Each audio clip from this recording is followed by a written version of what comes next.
அடுத்த ப்ரோமோ என்னன்னு பார்க்கலாம். இப்ப பார்த்தீங்கன்னா, எலக்ஷன்ஸ்க்காக பார்த்தீங்கன்னா, நம்ம ஸ்ருதி எல்லாருமே பார்த்தீங்கன்னா, ஆன்லைன்ல வந்து பிரச்சாரம் பண்ணிட்டு இருக்காங்க. இன்னொரு சைட் பார்த்தீங்கன்னா, முத்து வந்து போஸ்டர்லாம் ஒட்டி, மீனா வந்து எந்த அளவுக்கு வந்து ரத்தம் சிந்தியிருக்காங்க, ஜெயிச்சா என்னலாம் பண்ணுவாங்க அப்படின்னு சொல்லிட்டு, ஒவ்வொரு வீட்டுக்கும் போய் பார்த்தீங்கன்னா, நம்ம முத்து, ரவி, ஸ்ருதி எல்லாருமே வந்து பார்த்தீங்கன்னா, சீதா உட்பட எல்லாருமே நம்ம மீனா வந்து ஜெயிக்கணும்னு சொல்லி எஃபர்ட் போட்டுட்டு இருக்காங்க. எலக்ஷனும் வந்து வருது. ஓட்டு எண்ணிக்கையும் வந்து பார்த்தீங்கன்னா, எண்ணிட்டு இருக்காங்க அடுத்த ப்ரோமோல. அப்போ ஆல்ரெடி நீங்க பார்த்த ப்ரோமோ ஒண்ணு பார்த்திருப்பீங்க இல்லையா?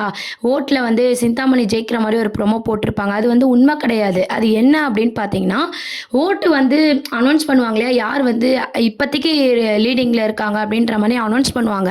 அந்த மாரி சிந்தாமணி அனௌன்ஸ் பண்ணும்போது, சிந்தாமணி ஆளுங்கலாம் பார்த்தீங்கன்னா, சிந்தாமணி ஜெயிச்சிட்ட மாரி நெனச்சு சந்தோஷத்துல பட்டாசுலாம் வெடிச்சு கொண்டாடிட்டு இருக்காங்க. நம்ம மீனா வந்து ரொம்பவே வருத்தப்பட்டுட்டு இருக்காங்க. அதுக்கப்புறம் பார்த்தீங்கன்னா, அதே ஸ்பீக்கர் பாக்ஸ்ல பார்த்தீங்கன்னா, இருந்தாலும் நம்ப மீனா தான் வந்து இந்த மாரி வின் பண்ண மாரி வந்து அனௌன்ஸ் பண்ண போறாங்க. இது எல்லாருக்குமே தெரிஞ்ச விஷயம் தான். என்னதான் சிந்தாமணி அவங்க எஃபர்ட்ட போட்டாலுமே, கடைசில பார்த்தீங்கன்னா, மீனா வின் பண்ற மாரி தான் காமிக்க போறாங்க. ஆல்ரெடி போட்ட ப்ரோமோ பார்த்தீங்கன்னா, சிந்தாமணி வின் பண்ணாங்க அப்படின்ற மாரி அனௌன்ஸ் பண்ணல. லீடிங்ல இருக்காங்க அப்படின்ற மாரி அனௌன்ஸ் பண்ணியிருக்காங்க. ஃபைனலா பார்த்தீங்கன்னா, நம்ம மீனா தான் வந்து எலக்ஷன்ல வந்து வின் பண்ற மாரி காமிச்சிருக்காங்க.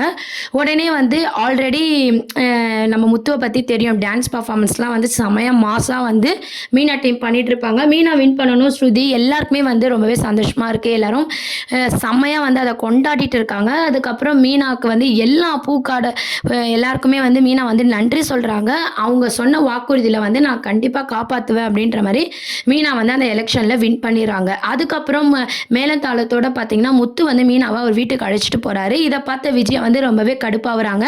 ஏற்கனவே மீனாவ கையில பிடிக்க முடியாது. இதுல வேற இவ வின் பண்ணிட்டாளேன்னு சொல்லிட்டு விஜயா வந்து ரொம்பவே கோவப்பட்டுட்டே இருக்காங்க. எல்லாம் ஆர்த்தி எல்லாம் எடுக்குறாங்க நம்ம மீனாக்கு. மீனா வின் பண்ணத வந்து பட்டாசு வச்சு செமையா செலிப்ரேட் பண்றாங்க. இன்னொரு சைட் பார்த்தீங்கன்னா, சிந்தாமணி என்னையே நீ ஜெயிச்சிட்டியா? உன்ன என்ன பண்றேன் பாருன்னு சொல்லிட்டு யோசிச்சுட்டு அங்கருந்து போயிடுறாங்க. இதெல்லாம் தான் அடுத்த ப்ரோமோவா இருக்கு. இத பத்தி நீங்க என்ன நினைக்கிறீங்க அப்படின்றத கமெண்ட் செக்ஷன் சொல்லி சேனல மறக்காம சப்ஸ்கிரைப் பண்ணுங்க. Thank you.